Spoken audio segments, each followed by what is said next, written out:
মানে 1980 পাবলিক পরীক্ষা অ্যাক্টে খাতা কখনো আপনি দেখতে পাবেন না, এটা নিয়মে নাই। আপনি ফেল করেছেন, কিন্তু আমার এক্সপিরিয়েন্সে আমি 2001-06 দেখেছি যে খাতা ভিতর থেকে পাল্টে ফেলে, উপরের ওএমআর ফর্ম ঠিক থাকে, ভিতরেরটা পাল্টে ফেলে। এইভাবে অনেক ছাত্রের জীবনে তার ভাগ্যের বিভ্রান্তি ঘটেছে। সেই জন্য আমি এবার রুলসে মানে 1980 অ্যাক্টে খাতা দেখা, একদম ইন ডিটেলস দেখার এই আইনটা আমি অ্যাড করেছি। ইন অ্যাডিশন টু দ্যাট আমি র্যান্ডম স্যাম্পলিং করব খাতা। মনে করেন ময়মনসিংহ বোর্ডের আমি 50টা খাতা র্যান্ডম নিয়ে নিলাম, নিয়ে এগুলিকে রিভ্যালুয়েট করলাম, করে দেখব যে এক্সামিনার ঠিক মতো খাতা দেখেছি কি না।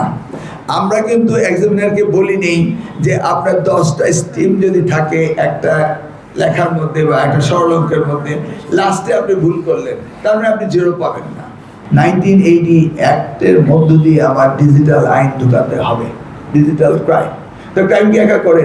আপনি ছাত্রকে পানিশমেন্ট দিচ্ছেন, শিক্ষককে পানিশমেন্ট দিচ্ছেন, কেন্দ্র সচিবকে পানিশমেন্ট দিচ্ছেন না।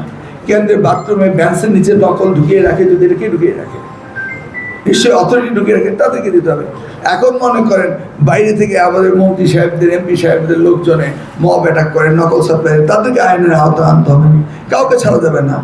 যে আমি র্যান্ডম খাতার সেট করবো, হঠাৎ করে আমি ময়মনসিংহ বোর্ডে 50টা খাতা নিয়ে দেবো, জিপিএ বেশি, A+ হইলো কেন, এক্সামিনার ঠিক মতো দেখছি কিনা, এক্সামিনার ডিফেক্ট থাকবো।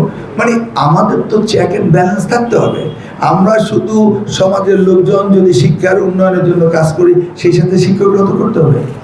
শিক্ষকরা কেউ করছে, কেউ করছে না, এই জন্য আইনও পাল্টাচ্ছি আমি।